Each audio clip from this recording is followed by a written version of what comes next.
सभी को जय मसीह की। मेरा नाम है फ्रेड एरियल और ये शो हमारा चरवा में एक बार फिर से आप सभी का वेलकम है और परमेश्वर का धन्यवाद करते हैं जब उसने एक बार फिर मौका दिया है कि हम आपके सामने यहाँ पर परमेश्वर के वचन को ला सके, परमेश्वर के वचन से कुछ चीजें आपके साथ शेयर कर सकें। तो चलिए आज देखते हैं परमेश्वर ने जो वचन आज हमको दिया है वो हमको मिलता है नए नियम की पुस्तक में इफिसियों उसका 4 अध्याय और उसकी 32वीं आयत। इफिसियों उसका 4 अध्याय और उसकी 32वीं आयत, जहाँ इस प्रकार लिखा है, एक दूसरे पर कृपालु और करुणामय हो, और जैसे परमेश्वर ने मसीह में तुम्हारे अपराध क्षमा किए हैं वैसे ही तुम भी एक दूसरे के अपराध क्षमा करो। परमेश्वर का वचन पढ़ा गया, इसके पढ़े और सुने जाने पे परमेश्वर आशीष दे। बहुत अच्छी बात यहाँ पर परमेश्वर के वचन में लिखी हुई है जो इफिसियों 4:32 में अभी हमने पढ़ा आपके सामने। लिखा है, एक दूसरे पर कृपालु और करुणामय हो। हम एक दूसरे पर, जब हम मसीह जीवन में हैं या हम मसीह कहलाते हैं या मसीह को मानने वाले हैं या मसीह के वचनों पर चलने वाले हैं या मसीह के वचन को हम पढ़ते हैं, उसको सीखते हैं, समझते हैं, तो परमेश्वर का वचन यही चाहता है कि हम एक दूसरे पर कृपालु और करुणामय हो। हमें कृपालु होना है, हमें दया भाव रखनी है, हमारे अंदर वो क्वालिटीज होनी चाहिए जो परमेश्वर के वचन के अनुसार हो। हम परमेश्वर का वचन पढ़ें लेकिन उस क्वालिटीज को, उन बातों को अपने अंदर ना लाएं तो हमारा वचन पढ़ना व्यर्थ है। इसीलिए यहाँ पे परमेश्वर का वचन बताता है कि हमें एक दूसरे पर क्या होना चाहिए, कृपालु होना चाहिए और करुणामय होना चाहिए। अगर कोई आपके साथ बुरा बर्ताव कर रहा है या कोई आपके साथ गलत कर रहा है या किसी ने आपको नुकसान पहुंचाने की कोशिश करी या किसी ने आपके साथ कुछ ऐसा व्यवहार किया है जो शायद आपके लिए, आपके अनुसार वो सही नहीं है, लेकिन फिर भी आपको क्या करना है, उस पर कृपा बनाए रखनी है, उस पे उसके साथ कृपालु हमें होना है, उसके साथ हमें करुणा में व्यवहार रखना है। हमें उससे ईर्ष्या, जलन या उसने हमारे साथ बुरा किया है इसलिए हम भी उसके साथ बुरा करें, ये जो गिव एंड टेक वाली जो रिलेशन है कि उसने हमारे साथ बुरा किया है तो हम भी उसके साथ कुछ बुरा करेंगे, हम उसके साथ हम ज्यादा बुरा करेंगे। अगर उसने हमें 1 थप्पड़ मारा है तो हम उसको 2 थप्पड़ मारेंगे। ऐसा हमारा संसारिक जीवन में हमारा बर्ताव ऐसे ही रहता है, लेकिन हम संसार के लिए नहीं हैं। हम मसीह जीवन में जब हैं तो हम संसारिक जीवन के लिए नहीं बने। जैसा परमेश्वर के वचन में लिखा है कि तुम संसारिक नहीं हो, या हमें संसारिक दृष्टि से चीजों को नहीं देखना है। हमें किस दृष्टि से देखना है, मसीह जीवन की दृष्टि से, मसीह के वचन के अनुसार हमें लोगों के साथ अपना व्यवहार और अपना बर्ताव रखना है। और आगे लिखा है, और जैसे परमेश्वर ने मसीह में तुम्हारे अपराध क्षमा किए हैं। परमेश्वर ने, जब हम मसीह जीवन में आए हैं तो मसीह ने हमारे गुनाहों को अपने ऊपर ले लिया, तभी तो परमेश्वर ने हमारे गुनाहों को माफ किया है, क्योंकि हम मसीह में, इसीलिए लिखा है परमेश्वर ने मसीह में तुम्हारे अपराध क्षमा किए। मसीह ने हमारे अपराध क्षमा कर दिए क्योंकि हम मसीह के फॉलोअर हैं, हम मसीह के अनुयायी हैं, हम मसीह को के वचनों पे चलते हैं, मसीह के वचनों को पढ़ते हैं, हम मसीह के वचनों को सीखते हैं और मसीह के वचन को अपने जबानों से फैलाते हैं। इसीलिए परमेश्वर ने हमारे अपराध क्षमा किए क्योंकि हम मसीह में हैं। आगे लिखा है, वैसे ही तुम भी एक दूसरे के अपराध क्षमा करो। अभी जैसे हमने बताया था करुणामय और कृपालु वाली बात, तो वही बात है यहाँ पर परमेश्वर का वचन बताता है कि जैसे परमेश्वर ने मसीह में हमारे अपराध को क्षमा किए, उसी रीति से हम भी अपने जो हमारे साथ बुरा करते हैं हम दूसरों के अपराध भी क्षमा करें। अगर हम दूसरों के अपराध क्षमा नहीं करेंगे तो परमेश्वर भी हमारे अपराधों को क्षमा नहीं करेगा, क्योंकि हम मनुष्य हैं, हम गलतियां करते हैं और बार बार करते हैं। परमेश्वर का वचन बताता है कि जब हम मसीह जीवन में चलते हैं तो हमारे अपराध को क्षमा करता है और बार बार क्षमा करता है। बार बार क्यों करता है? ताकि हम उन गलतियों को ना दोहराएं। हम एक बार गलती करें, 2 बार करें, लेकिन परमेश्वर का हृदय जो विशाल हृदय है वो हर एक गलतियों को क्षमा करता है। और जब एक बार क्षमा करता है तो उसको स्मरण भी नहीं करता, उसको याद भी नहीं रखता कि उसने आपके अपराधों को क्षमा कर दिया है। तो हमें भी इसी प्रकार से अगर हम किसी को क्षमा करें तो हम उसके अपराधों को स्मरण ना रखें, कभी अपने हृदयों में उनकी गलतियों को बनाए ना रखें। आपने मसीह जीवन में जब आप चल रहे हैं तो आप सबको माफ कर दें, और जो उसने गलती करी है उसकी सजा परमेश्वर देगा।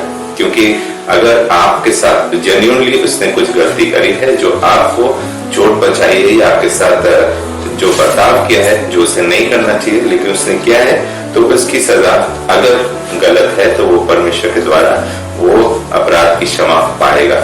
लेकिन आपको दिल से, मन से और मसीह जीवन में रहकर उसको क्षमा करना है। जब हम क्षमा करेंगे तभी हमारा अपराध भी परमेश्वर क्षमा करेगा। एक जगह से हम और पढ़ेंगे, पहला पतरस 3:9, जो पीछे पत्रियां दी गई हैं नए नियम में, उसी में पहला पतरस उसका 3रा अध्याय उसकी 9 आयत, जहाँ इस प्रकार लिखा है, बुराई के बदले बुराई मत करो और ना गाली के बदले गाली दो, पर इसके विपरीत आशीष ही दो, क्योंकि तुम आशीष के वारिस होने के लिए बुलाए गए हो। कितनी अच्छी बात लिखी है। जैसा अभी हमने करुणामय और कृपालु वाली बात अभी आपको समझाने की कोशिश करी है, उससे ही रिलेटेड है कि अगर आपके साथ कोई बुराई करे तो आप उसके बदले उसके साथ बुराई ना करें। पर आगे लिखा है, अगर कोई आपको गाली दे तो आप उसको गाली ना दें, और आगे लिखा है, पर इसको विपरीत आशीष ही दो, पर इसके विपरीत हमें उसको क्या देना है? आशीष देना है। और आगे लिखा है, क्योंकि तुम आशीष के वारिस होने के लिए बुलाए गए हो। हम सब आशीष के वारिस होने के लिए बुलाए गए। अगर हम किसी को क्षमा करेंगे, हम उसको गाली नहीं देंगे। अगर उसने भले ही हमारे ऊपर गाली दी है, हमको गाली दी है, हम उसको गाली नहीं देंगे, पर हम क्या करेंगे? उसको आशीष देंगे, उसके लिए दुआ करेंगे, उसके लिए प्रार्थना करेंगे, और जो उसने आपके साथ बर्ताव किया उसके लिए परमेश्वर से प्रार्थना करेंगे कि उसके मन को, हृदय को बदले, ताकि आने वाले समय में वो दोबारा ऐसे कार्य, ऐसा व्यवहार, ऐसा बर्ताव जिस प्रकार उसने आपके साथ किया है किसी और के साथ ना करे। क्योंकि परमेश्वर का वचन ये सिखाता है कि हमें निरंतर परमेश्वर की उपस्थिति में बने रहना है। जब हम परमेश्वर की उपस्थिति में रहते हैं तो हम अपने नहीं है, हम किसके हैं? परमेश्वर के हैं, प्रभु यीशु मसीह के हैं। क्योंकि उसने हम सबको आशीष के वारिस होने के लिए बुलाया है। तो इसलिए जब हम आशीष के वारिस होने के लिए बुलाए गए हैं तो हम किसी को गाली नहीं दे सकते, हम किसी की बुराई नहीं कर सकते, हम किसी के लिए गड्ढा नहीं खोद सकते, या हम किसी के जीवन के लिए कुछ ऐसा काम नहीं कर सकते जो अन्य लोग आपके साथ करते हैं। अक्सर हम जैसे अपने जॉब में या बिजनेस में या संसारिक जीवन में जब आगे चलते हैं तो ऐसे लोग हमें हमारे जीवन में अक्सर मिलते हैं, अक्सर टकराते हैं, जो मसीह जीवन में नहीं है, जो संसारिक जीवन में है, जिन्होंने मसीह का स्वाद नहीं चखा है, जिन्होंने मसीह के वचन को नहीं पढ़ा है, जो मसीह के बारे में जानते ही नहीं है, तो वो सारी चीजें ये वो करते हैं। क्योंकि वो गालियां भी देंगे, वो बुराई भी करेंगे, वो दूसरों की निंदा भी करेंगे, वो दूसरों को नीचे भी गिराएंगे, वो आपका कभी भला नहीं होने देंगे, वो आपके लिए कभी ऐसे कार्य नहीं करेंगे जिससे आपको फायदा हो। आपके लिए ऐसे काम करेंगे जिससे आपको नुकसान हो और आपको जीवन में कोई समस्या हो या आपको परेशानियों का सामना करना पड़े। ज्यादातर आपको ऐसे लोग मिलेंगे। अगर 10 लोग खड़े हैं तो उसमें से 8 लोग ऐसे होंगे जो आपके विपरीत होंगे, आपके स्वभाव के अलग होंगे या आपके व्यवहार से मिलते जुलते नहीं होंगे। लेकिन क्या हमें उन 8 के अकॉर्डिंग अपने आप को चेंज करना है? नहीं करना है, बल्कि हमें उस एक के अकॉर्डिंग रखना है अपने आप को जो आपके जीवन को रचने वाला है, हमारे प्रभु यीशु मसीह। क्योंकि उनका स्वभाव क्या था? दीन और नम्र। उनको मारा गया, पीटा गया, थूका गया, गाली दी गई, बुरा भला किया, कहा गया, लेकिन उन्होंने अपनी जुबान से एक शब्द नहीं निकाला। और यही वजह है कि आज वो जय प्राप्त कर रहे हैं इस पूरी दुनिया पर। उन्होंने अपनी क्रूस पर जान हमारे और आपके गुनाहों की खातिर दी है।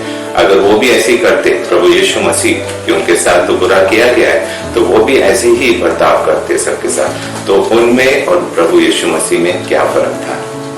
अगर आज हम उनके वचनों को मानते हैं, उनके वचनों को पढ़ते हैं, समझते हैं, सीखते हैं और उस पर चलते हैं, अमल करते हैं, तो हम प्रभु यीशु मसीह के लोग कहलाते हैं। हम मसीह जीवन में क्यों चलते हैं? हम सिर्फ नाम के लिए नहीं चलते कि हमारा नाम फ्रेड एरियल है इसीलिए हम मसीह हैं, या मसीह जीवन में हम बुलाए गए हैं। हमारे नाम से कुछ नहीं होता, हमारे कार्यों से होता है। अगर हमारे कार्य अच्छे हैं, हमारा उठने बैठना और लोगों से व्यवहार, हमारे बातचीत करने का तरीका, या हम अपने आप को दीन और नम्र बनाकर रखते हैं, या हम किसी के साथ बुरा नहीं करते, या किसी ने हमारे साथ बुरा किया हम उसके साथ भलाई करें, तो यही तो प्रभु यीशु मसीह का कार्य था। वो यही करते थे कि वो हमेशा उन्होंने बुराई के बदले भलाई करी है। तो आप भी अपने जीवनों में बुराई को पीछे रखें और भलाई को आगे रखें। और आगे हम पढ़ेंगे एक जगह से और, जहाँ पे लिखा है रोमियो 12 का 21, रोमन्स चैप्टर 12 वर्स 21, रोमियो 12 का 21, जहाँ लिखा है बुराई से ना हारो परंतु भलाई से बुराई को जीत लो। कितनी अच्छी बात लिखी है, बुराई से ना हारो।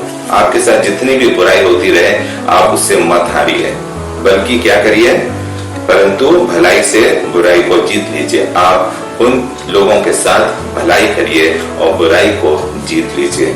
अगर उन्होंने आपके साथ बुराई की है तो आप उनके साथ क्या करें, भलाई करें और बुराई को जीत लीजिए। क्योंकि भलाई हम जितना करेंगे उतना हमारा जीवन परमेश्वर के नजदीकी में बढ़ेगा। तमाम लोग क्या कर रहे हैं, दाएं बाएं आगे पीछे लोग आपके क्या कर रहे हैं, हम उस पर ध्यान नहीं दें। हम उस पर ध्यान दें जो प्रभु यीशु मसीह ने हमें सिखाया है, या प्रभु यीशु मसीह ने खुद स्वयं इस पृथ्वी पर जो वो थे दुनिया में 3.5 साल, तो उन्होंने ऐसे ही कार्य किया, ऐसे ही अपने जीवन को आगे ले जाया, ताकि बहुत लोग उनको सीख, उनके राह पर चल सके, उनको फॉलो कर सकें और उनके अनुसार अपनी जिंदगी को गुजार सकें।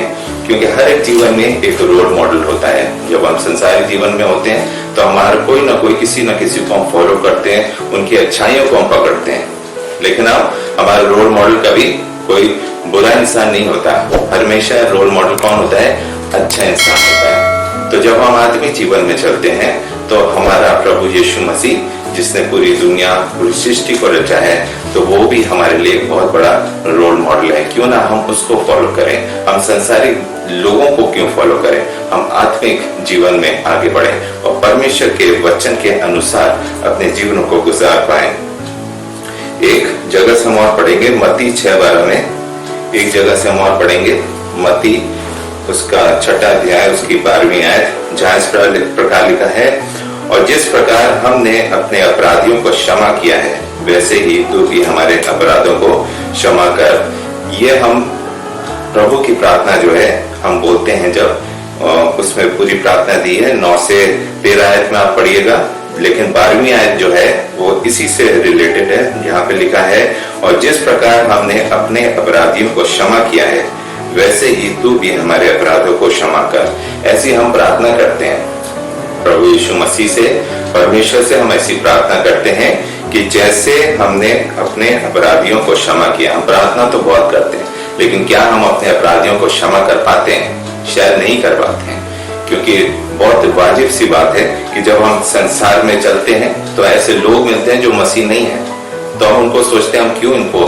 क्षमा करें, वो तो हमारे साथ उन्होंने गलत किया है, हमारा नुकसान किया है, हमारे जीवन में रुकावटें लाई हैं, हमारे लिए एक गड्ढा खोदा है, हमारा बुरा चाहते हैं, तो हम उनको क्षमा क्यों करें? लेकिन हम प्रार्थना तो करते हैं ना, रोज हम एक बार दिन में प्रभु की प्रार्थना जरूर बोलते हैं।